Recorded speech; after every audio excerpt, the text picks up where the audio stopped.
Ok, muy buenas tardes a todas y todos. Gracias por la invitación nuevamente por acá en temas de, hablando un poco de lo que viene siendo el abordaje del paciente politraumatizado, un poco enfocado al área quirúrgica, trabajando un poco lo que tiene que ver con el tema de las emergencias. A pesar de que estamos ahorita en la pandemia, la COVID-19, igualmente no paran este tipo de abordajes, este tipo de, digamos, de situaciones en activación y manejo del paciente politraumatizado. Y bueno, es algo un poco más de lo que hemos estudiado día a día. Ya muchos, dirigiendo un poco lo que hablamos, vamos a hablar hoy, ya que tenemos estudiantes que pertenecen a la facultad y también estudiantes de posgrado, entonces vamos a ir ajustando más o menos la sesión. Bueno, ustedes me avisan cuando empezamos, cuando estén todos los ajustes sin problema. Listo, Lina, puedes dar inicio. Ok. Bueno, como decíamos, vamos a iniciar con lo que es el manejo integral del paciente politraumatizado, abordado un poco a lo que es el trauma abdominal. Dale la siguiente.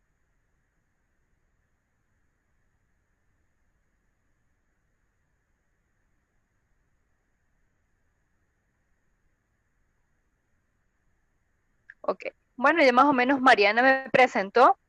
Mi nombre es María Andreina Matera, soy ex integrante del CEDIA como parte de lo que es la comunidad estudiantil. Sin embargo, actualmente todavía pertenezco a la parte de coordinación y asesorías y todo lo que viene siendo en temas de investigación.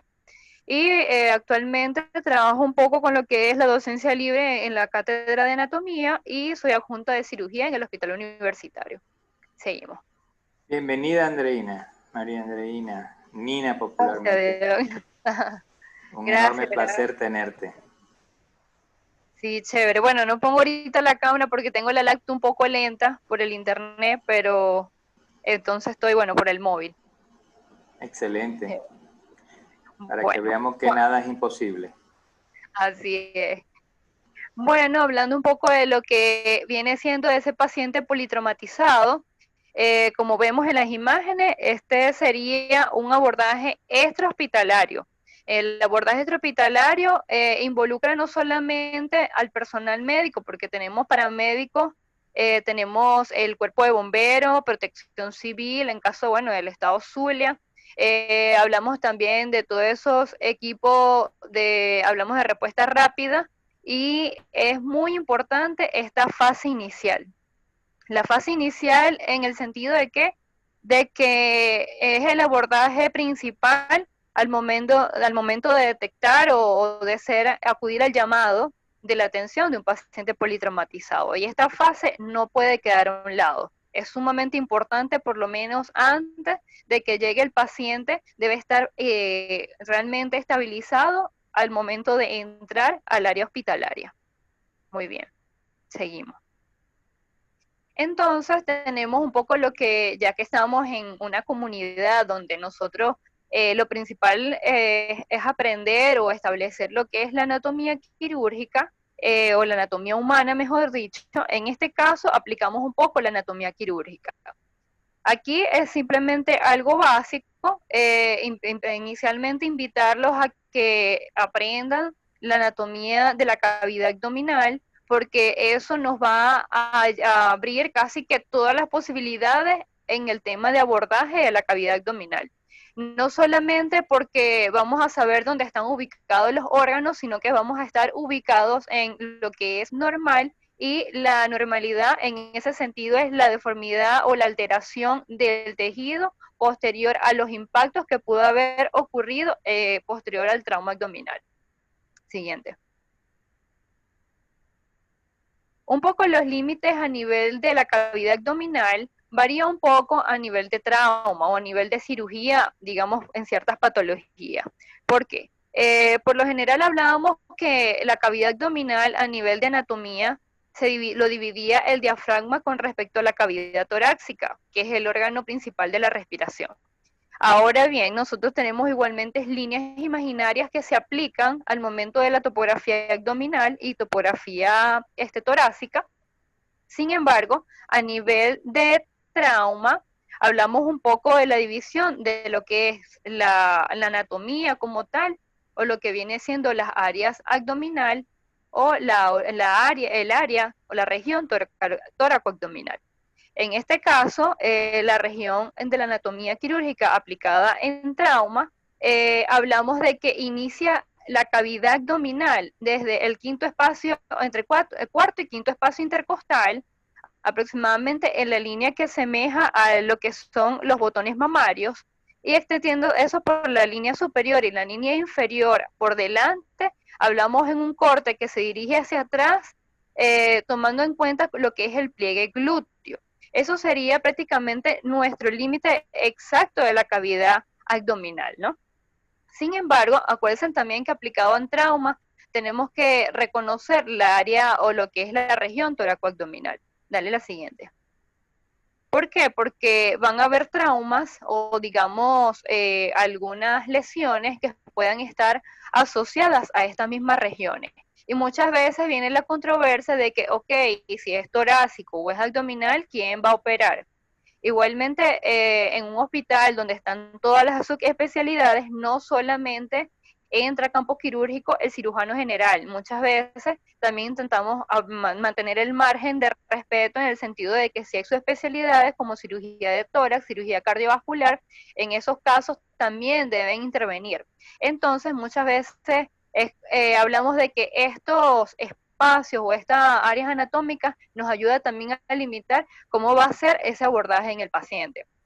Si es la región toracoabdominal, en el caso de cómo se asemeja en la imagen, la región toracoabdominal tiene sus límites, porque nos va a diferenciar si es tórax, si es toracoabdominal o si es netamente abdomen. Eso también nos va a ayudar a definir un poco, primero, las conductas del paciente, como ya se ha nombrado, o de hecho, asimismo, el diagnóstico como tal. En la región toracoabdominal, los límites superiores igualmente sería hacia adelante, más o menos en la línea media clavicular, el quinto espacio intercostal, posteriormente baja hacia la línea axilar anterior, posterior dirigiéndose hacia atrás por aproximadamente entre el séptimo y posteriormente el noveno espacio intercostal, pasando una línea imaginaria que corta lo que viene siendo la punta o la base inferior de las escápulas. Eso como parte, como límite superior. Y en el límite inferior ya hablamos un poco de lo que viene siendo todo lo que es el reborde intercostal, prácticamente dicho, todo lo que viene siendo el reborde. Eso sería la región toracoabdominal. Entonces, imagínense en todas esas lesiones que pueden haber por arma blanca o por arma de fuego, que pueden estar involucrados tanto una, dos, hasta tres especialidades en un mismo paciente. Bien, vamos entonces a continuar. Seguimos entonces con lo que viene siendo la definición del paciente politraumatizado. Con respecto al politrauma o el politraumatismo, según la TLS, habla de que es una alteración o una lesión de dos o más aparatos o sistemas, o un aparato o más un hueso largo. También habla de que en la OMS lo define como una lesión corporal a nivel orgánico, intencional o no, resultante de una exposición aguda, infringente o cantidades de energía, que sobrepasa el umbral de tolerancia fisiológica. También podemos decir que el traumatizado es aquel individuo que sufre una lesión caracterizada por una alteración estructural de desequilibrio fisiológico, exposición a algún agente, llamamos energía mecánica, química, eléctrica o hablamos, entre otras cosas, química. Y a nivel del politraumatizado, según la TLS, que es una coexistencia de lesiones traumáticas múltiples producidas por un mismo accidente que puede sobrepasar o alterar la vida del paciente, o comprometerla, mejor dicho. Bien, eso hablamos un poco de lo que vienen siendo los conceptos básicos. Es sumamente importante tenerlos claros porque muchas veces recibimos pacientes en las emergencias donde se comportan o las personas creen que es un trauma y realmente son lesiones mínimas. Y para el área, hablamos nosotros de trauma shock o de trauma como tal, los pacientes tienen que tener criterios específicos para poder permanecer en el área. No es lo mismo de mantener un triaje. El triaje es simplemente una clasificación en donde nosotros podemos distinguir los riesgos de ese paciente o de ese usuario o de ese lesionado, dependiendo de lo que pueda o no corresponder o comprometer la vida de él. Siguiente. Ok, un poco de lo que hablamos de la epidemiología a nivel general, hablamos de que el 50% de las muertes se producen casi de inmediato durante el traslado al hospital. Eso muchas veces también depende de la cinemática del trauma, de la ubicación, de la lejanía hacia los centros hospitalarios. Eso puede comprometer muchos factores. Estas muertes se deben a hemorragias masivas. Muchas veces, cuando hablamos del ABC, se le da mucha importancia a la A y la B y a veces no se le da importancia a la C, que lo vamos a ver un poquito más adelante. Sin embargo, es sumamente importante que todos los abordajes sean iniciales y consecutivos, o sea, que se mantengan en conjunto. Cada año se producen en todo el mundo aproximadamente 1.24 millones de muertes por accidentes de tránsito. Previa a la pandemia o al inicio de la pandemia, había muchas cantidades de reportes en todas las emergencias de los centros con respecto a trauma. Más que todo, y podemos hablar a nivel local, traumatismo por colisión moto a moto ha sido una de las más comunes. La mitad de los fallecidos por accidentes de tránsito involucra también los peatones, los ciclistas y los motociclistas. Y creo que no pasa desapercibido que actualmente, ahora por digamos, la adaptación que tenemos a nivel social, los ciclistas actualmente en muchos países no está la educación del ciclista y ha sido uno de los factores que predispone a que hayan accidentes por arrollamiento de este tipo.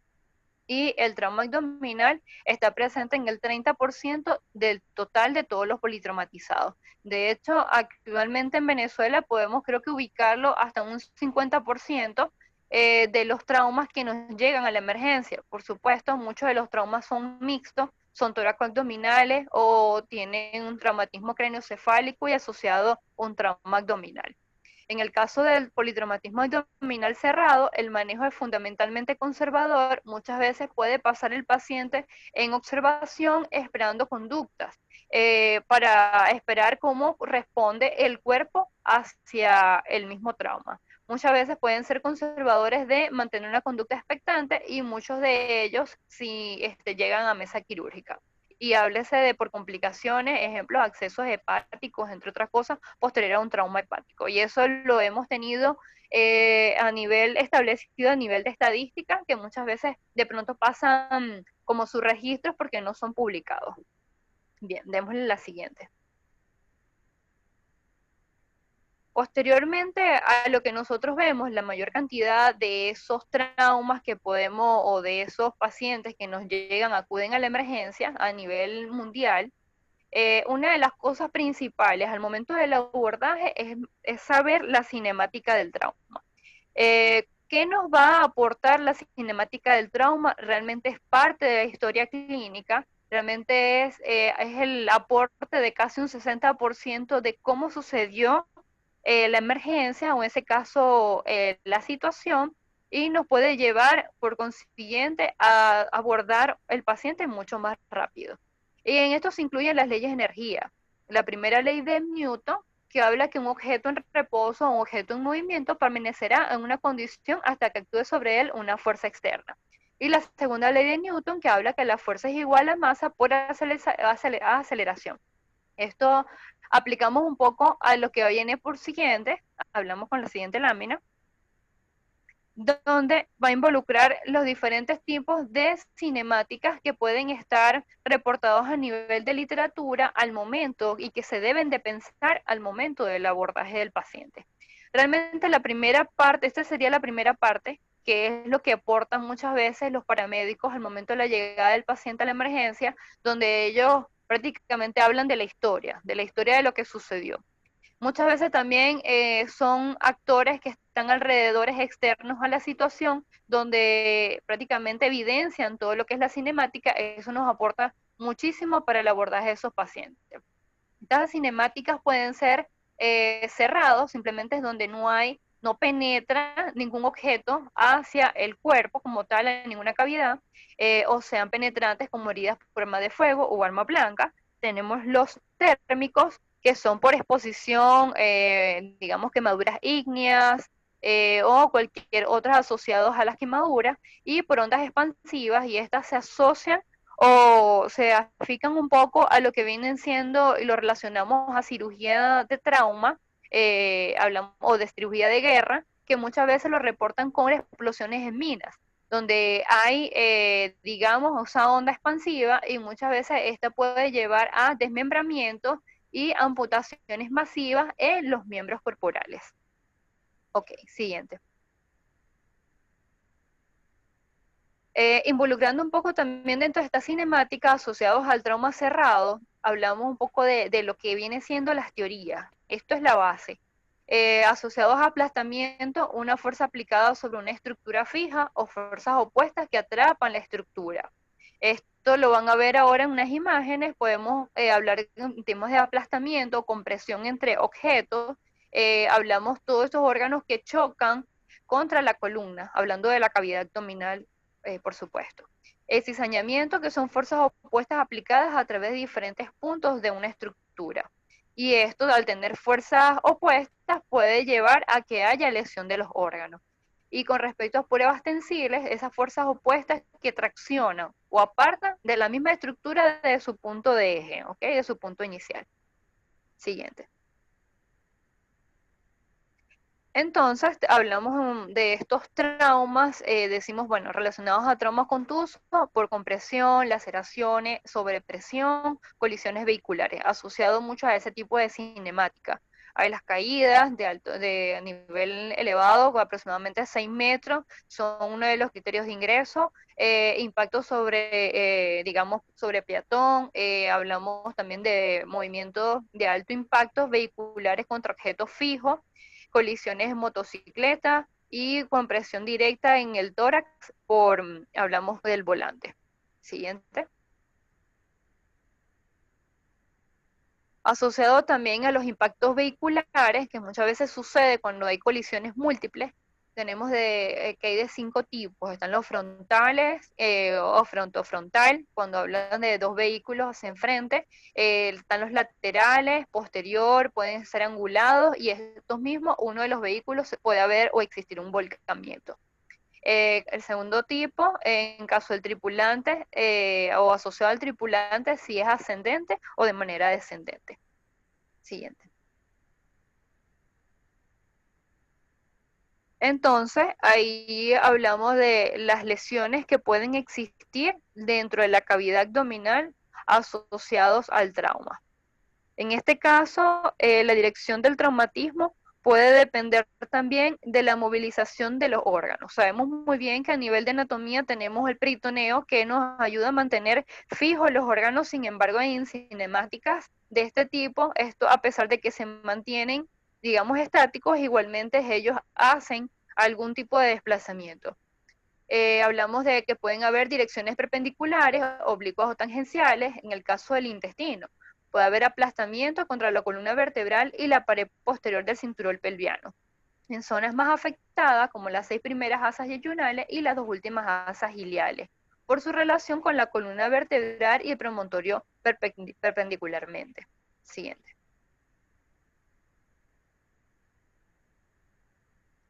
Tenemos en caso de estallidos por impactos grandes, hablamos de que puede haber el estómago y la vejiga, hablando de que son órganos huecos de, digamos, de gran magnitud, y quizá por su contenido puede llevar a que haya un estallido. Para que un asa intestinal estalle, debe estar distendida con gases y heces. Por lo general, no es tan común, pero sí lo hemos tenido en pacientes de alto impacto. Muchas veces son hasta microperforaciones y estas pueden pasar desapercibidas. Entonces, por eso realmente la valoración a nivel de la laparotomía, al momento de entrar a la mesa quirúrgica, debe ser de manera minuciosa. En cuanto al arrancamiento, La dirección realmente se hace oblicuo-tangencial. Esta hace que las asas más o menos que estén fijas al intestino pueda ser arrancado o arrastrado de su punto de fijación. Por lo general esto puede haber desgarro de los mesos y esto puede causar hematomas tanto en los mesos y en los epiplones. Eso por lo general es lo que se percibe y lo que reporta la literatura y lo que hemos visto nosotros en mesa quirúrgica. En cuanto a la onda expansiva, las lesiones dependen de la longitud y de la onda a la cual lleva como general el radio de expansión y del medio en que se propague. Siguiente. Con respecto a lesiones de órganos, o en este caso las lesiones de órganos macizos, hablamos del hígado, que por contragolpe, en caso de caídas, uno de los ejemplos es, por ejemplo, esos pacientes que vienen en motocicleta o en bicicleta y se golpean con el manubrio de la bicicleta y se colapsan, realmente llegan allí y se golpean en el abdomen y de pronto causa inicialmente con un hematoma, más que todo hematoma subcapsular. Posteriormente, claro, dependiendo también del impacto que pueda existir durante el momento de la cinemática. En caso de tironeamiento, es debido a los desgarros de los ligamentos de fijación y aplastamiento que puede haber entre las costillas y la columna vertebral de esos órganos. El vaso puede causar, sus lesiones pueden ser por cinemática de aplastamiento, desgarros, contragolpes y estallido.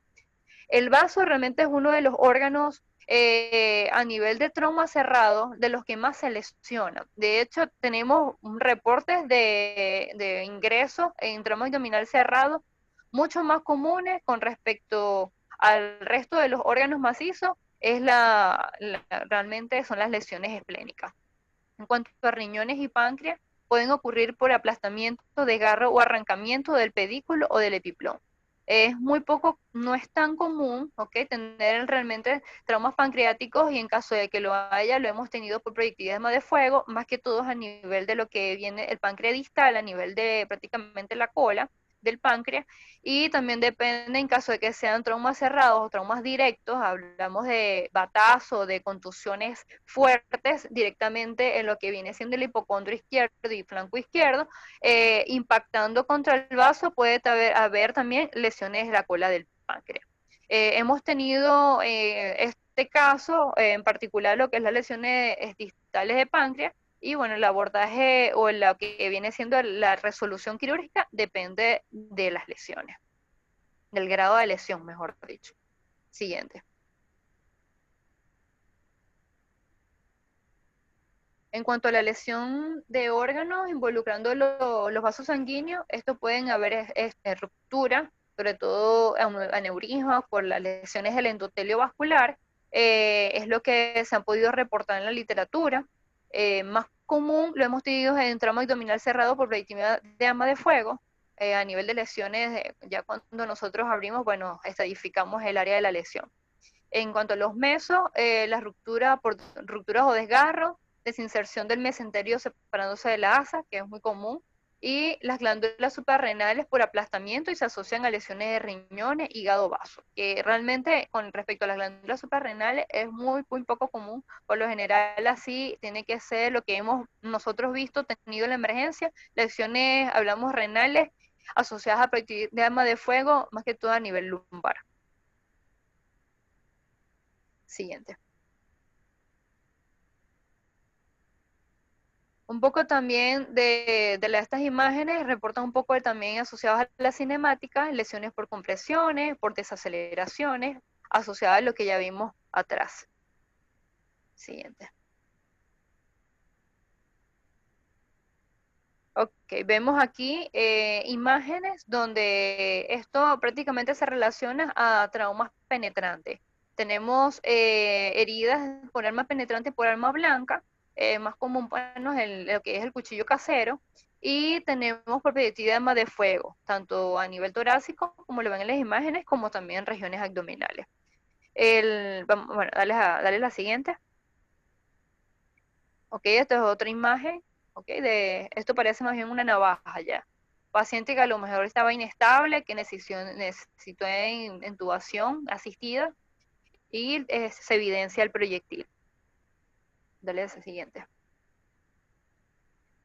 Esto también forma parte de la cinemática, sobre todo a nivel de trauma, ¿ok? Cuando es un trauma penetrante a nivel de la cavidad abdominal, ya es prácticamente un caso quirúrgico. Se categoriza como una emergencia o es quirúrgico realmente al momento de su llegada, a pesar de que quizás vaya a la laparotomía y no haya ninguna lesión evidente o que no haya penetrado. Muchas veces tenemos armas blancas donde nosotros decimos que, o por arma de fuego que pasan en, digamos que rozan prácticamente, y sobre todo si tienen el panículo adiposo de gran magnitud, los pacientes por lo general se alojan en el panículo y no sobrepasan lo que hablamos de la aponeurosis y no entran en la cavidad abdominal. Eso es la diferencia también de tener un trauma abdominal penetrante o no, es que no haya sobrepasado las capas de lo que es la pared abdominal, involucrando, o lo más importante es que no haya por lo menos sobrepasado lo que es la aponeurosis y el peritoneo. Sin embargo, bueno, aquí tenemos en los traumas penetrantes la clasificación de armas blancas, de armas de fuego, bueno, de baja energía, involucra arma blanca, como los cuchillos, proyectiles lanzados con la mano, donde muchas veces ellos no penetran a la cavidad abdominal. Muchas veces pueden haber, simplemente se asocian a lesiones de la pared abdominal, hablándose de la piel y el tejido celular subcutáneo. Por eso muchas veces en cavidad abdominales los exploran. O sea, muchas veces al no tener, hablamos de equipos de apoyo diagnóstico, por lo general la mayoría son explorados a nivel de la emergencia. En cuanto a de mediana energía, pistolas de energía, de pistolas de mano o revólver, y de alta energía los rifles militares son los de cacería. Siguiente. También hablamos de que posiblemente se comportan realmente como penetrantes, los que vienen siendo las explosiones de minas, porque al momento de no solamente por la onda expansora a nivel de cirugía de guerra, sino que la misma detonación de las minas hacen que los mismos objetos extraños por la propulsión puedan incrustarse a nivel del cuerpo, sobre todo de las personas que haya estado cerca de las minas. Y más o menos ven ahí, esto es un paciente que llamamos nosotros posterior a trauma viscerado, vemos que tiene contenido de la cavidad abdominal, prácticamente exposición externa. En este caso, que se lo consigan en la calle o prácticamente lo manejen extrahospitalariamente, acuérdense que eso es intestino y es epiplón, eso debe estar cubierto y humedecido, que muchas veces llega a la emergencia con gasas secas y eso se pega y eso también causa lesiones a nivel digamos, de la serosa. Siguiente. Ok, aquí hablamos un poco de lo que es el ingreso de ese paciente de trauma a la emergencia o a la unidad de trauma shock. No todos los pacientes, como ya hemos hablado, a nivel de triaje, nosotros anteriormente manteníamos un triaje donde todo llegaba allí y ahí decían si era candidato o no a entrar al área de trauma shock, porque pacientes que tienen una lesión mínima a nivel de manos o de miembros distales, que no compromete la vida del paciente, no es candidato a andar en la unidad básica de trauma, ¿ok? Esos son de pronto casos que se puedan resolver de manera distinta, y más si no compromete ni la vida del paciente, ni hablamos de la psiqui o la parte neurológica del mismo. Muchas veces puede estar asociado a otras cosas si hay una alteración neurológica, alguna enfermedad de base, por ejemplo, un ACV, entre otras. Ok, aquí tenemos en la primera fase es medir uno de los criterios, que es el paso 1, los criterios fisiológicos para el ingreso, que tenga un trauma después revisado. Esto es una escala de trauma que sea menor a 12, la escala de Glasgow del coma menor a 14, presión sanguínea sistólica menor a 90 y la frecuencia respiratoria menor de 10 o mayor de 29. Esto, en caso de que lo tenga, sí, pues ya él prácticamente son criterios de ingreso a la unidad de trauma. Si no los tiene, hay que evaluar los siguientes criterios.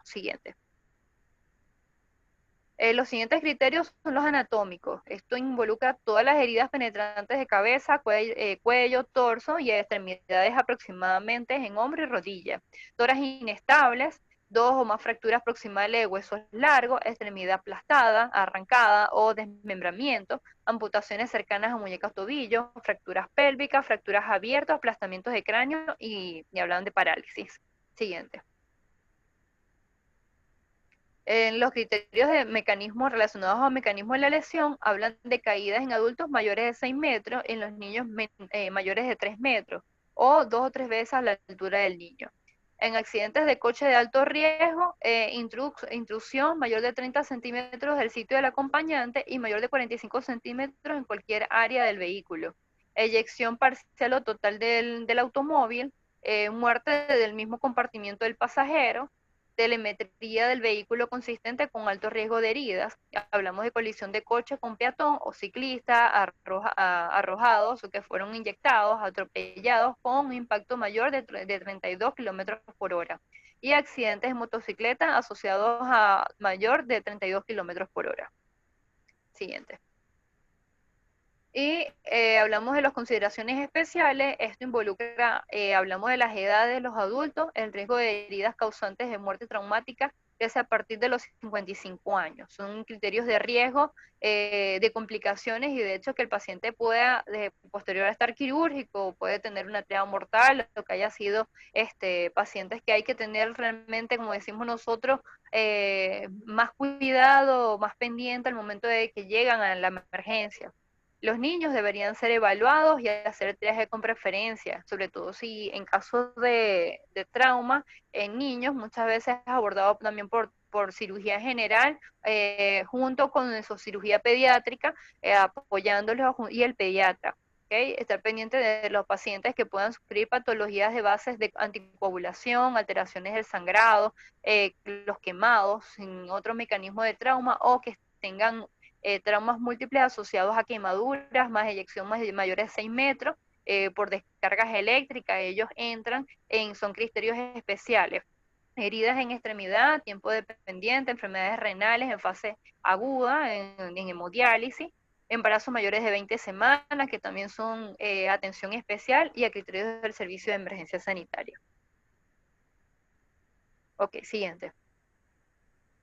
Bueno, aquí entraríamos ya un poco después de que nosotros vemos todos esos criterios que son sumamente importantes. Quizás es una de las causas por la cual el cirujano pelea con el interno, o los residentes pelean con el interno porque les dice, mira, tienes que estar pendiente, este paciente no es para trauma, no va a un ingreso de trauma shock, porque no podemos tener lesiones mínimas o heridas mínimas en una unidad de trauma avanzada. Entonces hay que saber diferenciar el abordaje de esos pacientes. Bien, cuando nosotros iniciamos el abordaje siguiente, nos apoyamos mucho con la TLS o el manejo del politraumatizado. Asimismo, a nivel de Venezuela, trabajamos también con las bases de lo que toma o maneja el Domingo Luciani, que es uno de los centros especializados en trauma. Dame la siguiente. Ok, centros especializados de trauma, actualmente también en Venezuela ha apoyado mucho en la práctica continua, en la actualización, lo que viene siendo no solamente el abordaje, sino las reanimaciones cardiopulmonares, las reanimaciones simultáneas de ese paciente dependiendo de las especialidades. Ahí vemos un muestreo de una simulación de un paciente politraumatizado que es por residentes de cirugía, de trauma, de UCI, de la unidad de cuidados intensivos, porque muchas veces hay que saber también definir cuál es el factor que está contrarrestando la vida del paciente. Actualmente también, desde el año hace 2 años aproximadamente, dale la siguiente. Hablamos de que la OPS, que es la Organización Panamericana de la Salud, ha sido parte de ese apoyo en la formación de los residentes, y el CICR, que es el Comité Internacional de la Cruz Roja, también ha traído como parte de la formación de residentes y adjuntos lo que es el abordaje del politraumatizado, abordaje de vía aérea avanzada, y hablamos también de la reanimación cardiopulmonar, incluyendo también que fue, y creo que muchos aquí también han podido tener esa experiencia, del abordaje de los pacientes en trauma, pero ya hablamos enfocados a las guerras. ¿okay? Hablamos que quizás en Venezuela no vemos ese tipo de enfoque o ese tipo pero las emergencias de nosotros muchas veces trabajamos con lo que tenemos y es como si estuviésemos en una guerra. Y eso por eso lo asociamos muchas veces a ese tipo de abordaje. Aquí hablamos un poco de lo que es la evaluación inicial. La evaluación inicial muchas veces está la preparación en la fase prehospitalaria, que hablamos que también la hora dorada, la hora de oro, que es las primeras medidas de salvataje que se deben dar o ese paciente debe recibir. Posteriormente abocamos el triaje, allí inmediatamente hacemos la reacción primaria, la reanimación, los auxiliares que se apoyan para finiquitar o definir diagnósticos y conductas. Siguiente. Dale clic. Ok. Ahí tenemos la revisión primaria, abordado, a pesar de que vamos a hablar un poco del tramo abdominal, de ese abordaje general, hablamos de que no es un abordaje definitivo en el sentido de todas esas traumas a nivel de cada órgano, porque bueno, nos llevaría más de 3 horas aquí hablando de trauma abdominal.